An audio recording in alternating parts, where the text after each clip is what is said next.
Hey guys, how you doing? Chris Rod with you from Sun City Lawn Care, and today we are inside the lawn. It is a Tuesday, last week and a half of May, if you will. So there are some opportunities for some of y'all out there, including myself, to get this lawn thriving, you guys. And what I did want to show you, what's today's topic? Today we're doing a couple different things. One of the primary aspects of today's videos is how to prevent disease issues, okay? That's actually a product we're gonna go ahead and apply now.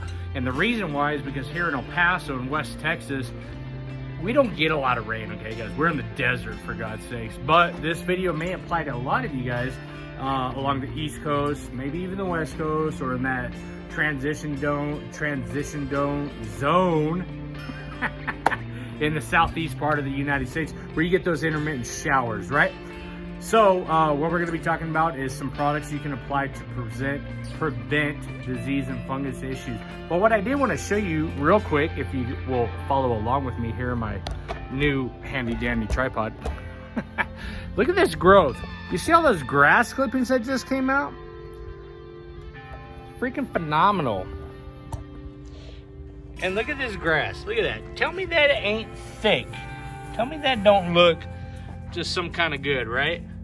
Now all we got to do is get the rest of the yard to fill in. And those grass clippings, that is all from growth without any fertility application. I haven't done any. More so on that side of the yard, if you guys have been following along. So how much nitrogen do you really need to put down? How much fertilizer do you really need to put down? Well, that begs the question, but that's not the topic of today's video. Y'all gonna have to subscribe to the channel. I appreciate everybody. We have already way surpassed 2,000 subscribers. We're like 201. No, we're like 2030, 2001, 2030. I thank you guys. It really helps out. It gives me the motivation to continue doing this, guys. But anyways, we got grass clippings. Grass is growing. It's that time of the year. We got intermittent showers depending on your area. So now is the time to start thinking about disease and fungus issues, because once you reach that 65 degrees ambient air temperatures for 5 days consecutively, you are prone to what we call summer patch, take all patch here in the southern lawns, all right? But that's not the only disease issue. So y'all stay tuned. Let me continue cutting. I'm gonna cut this side of the yard and we're gonna dive deep into this.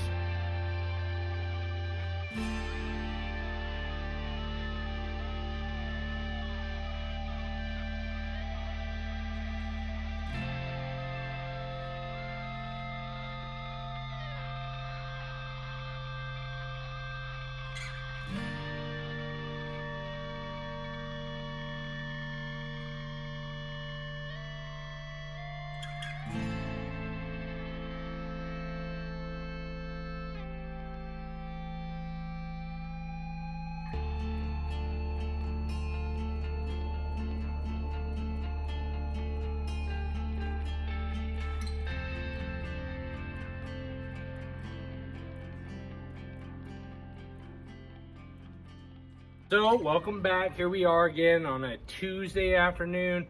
Temperatures have gone down below, I think the high was 91 today. Cooler part of the evening, sun's going down. And today's topic of the video is simply how to protect your lawn from disease and fungus issues, which some of you guys may be experiencing depending on your location throughout the United States, or world for that matter. Others, you may not see anything right now because you're barely in the springtime and the snow just melted and you guys are doing barely pre-emergent applications. Maybe, you know, way up north. Here in the south, okay? Transition zone, this may apply to you guys as well. Simply protecting the lawn from disease and fungus issues like summer patch, gray leaf spot, take all patch, Rhizoctonia soloni, for example, if you want to get technical about it. Essentially, there's so many disease and fungus issues, you know, fairy ring, you know, disease issues. There's so many known fungus and disease issues out there. The list is extremely long. So let's not dive into that. Let's talk about how we protect our lawns. So what you want to do what I would recommend you do is get yourself a bag or a bottle, depending on if you're doing a granular application, and I'm going to show you a couple products right now, or a liquid application. You need to get a couple different products. As you guys just saw, I put in a product that is known as propiconazole. That's one active ingredient. That is a classification, group 3 if I'm not mistaken. It has a different mode of action as far as curative and preventative measures to prevent disease issues, okay? Now, when do you apply this stuff, okay? When you want to apply fungicides to prevent disease issues is you want to be proactive about it as much as you can. So depending on your area, for example, I'm in West Texas. I know factually that we have what's called a monsoon season on the back end of July all the way through August and September, where we get these intermittent rain showers here in West Texas. Now that could differentiate, you know, depending on where you live. A lot of you guys, you know, in the lawn care community, if you're on the East Coast, you're on the West Coast, you're in the transition zone, or you're up north, you guys experience these weather patterns all different throughout the United States. So you have to know your area in order to prevent disease issues for your lawn so that you're protecting it from any fungal issues, okay? So here, what I'm doing is I'm taking a proactive step, which is what you want to do. You have to be proactive about preventing fungus and disease inside of your lawn as much as possible and as far in advance as possible. A lot of these products, we'll dive into those. You know what, let's just dive into it. I keep saying dive into it. All right, so let's talk about some of these products that you guys can apply to your own very backyards, front yards, wherever. This is one of them. This is a group 3 propiconazole fungicide, okay? You guys can get this anywhere online. You can even get it at your big box store, not the liquid. Well, actually, you can get the liquid form, but you can also get this in a granular form.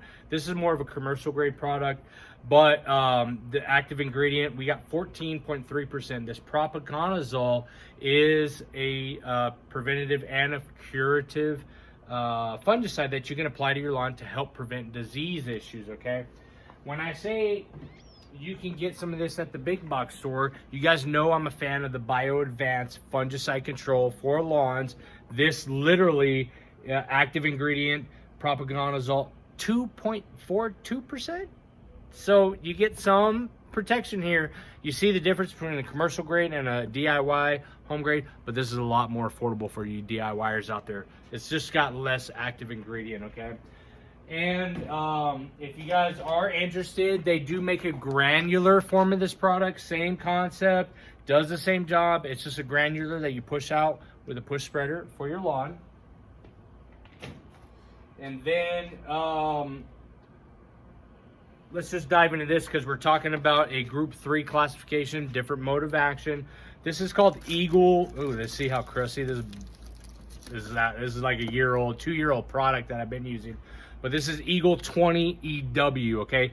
Group 3 classification. Got a different active ingredient, okay? Yeah, it got a different active ingredient inside of it, but it does the same thing, right? So, what I do want to talk to you guys about, classifications. What I want you to practice is rotating between different groups, and this can get real technical, but just keep this in mind. And let me break this down as simple as possible. Your disease issues grow accustomed to the fungicide you apply, and therefore you can continue to have the same disease issues. Therefore, you need to rotate. This is industry practice, okay? Best industry practice. You rotate between different fungicides, okay? And this product right here, this is azoxy. This is a commercial grade product, but if you can find one at the big box stores, like I just showed you, the Bio Advanced, if you can find another fungicide but has a group 11 fungicide inside of it, this is called azoxystrobin, okay? So what I like to coach and what I practice, and which is why I never get disease issues, is I rotate between these two products, okay?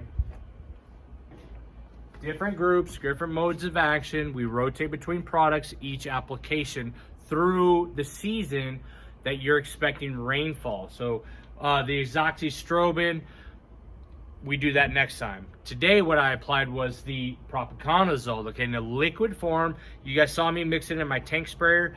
Now, what I'll add to this, and this is kind of like a key portion of this video, is you got to be mindful of your application rates. And I try to teach and coach you guys all the time. Be mindful, be environmentally friendly as you can. Don't dump a whole bag of that granular down, and don't you dare dump a whole bottle of that fungicide down, because you either have a disease issue or you're trying to prevent it.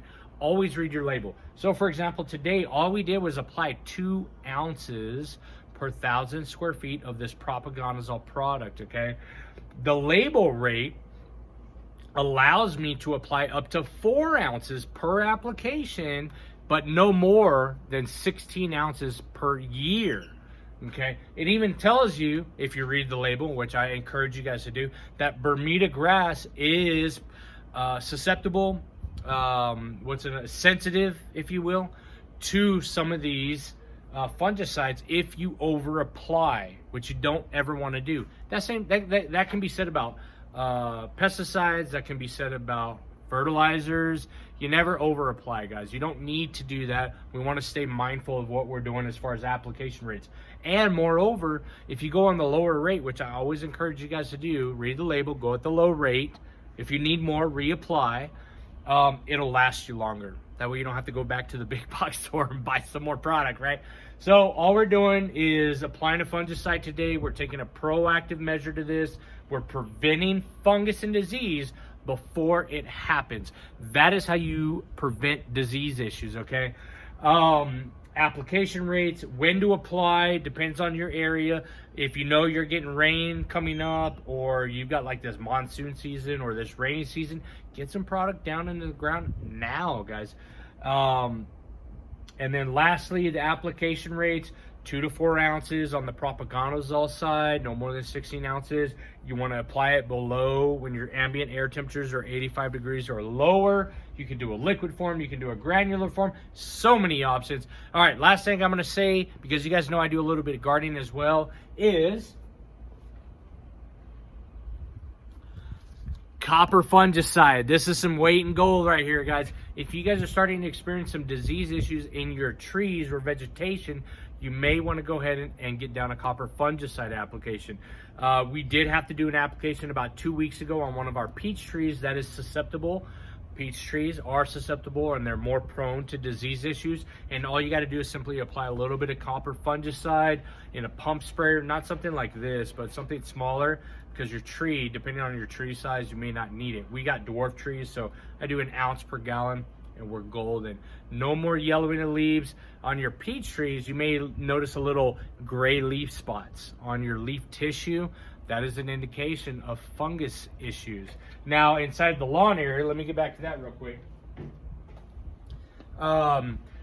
So many diseases. I encourage you guys to do the research. If you pull, and this is your indicator, if you notice you're standing back and you're looking at your lawn, and you start to notice some yellowing, some chlorosis or browning on a large section, a half section, and then the next day or two or a week, within a week, you notice some yellowing and chlorosis in another section. This time of year, you're experiencing 1 or 2 issues. 1, fungal issues, summer patch, take all patch, where it's migrating and it's taking over your yard. It will feast on everything. Or you got grubs, okay? And here's a quick little clip. Grub worms, it's that time of the year. June bugs in the pool, just found one. Watch this.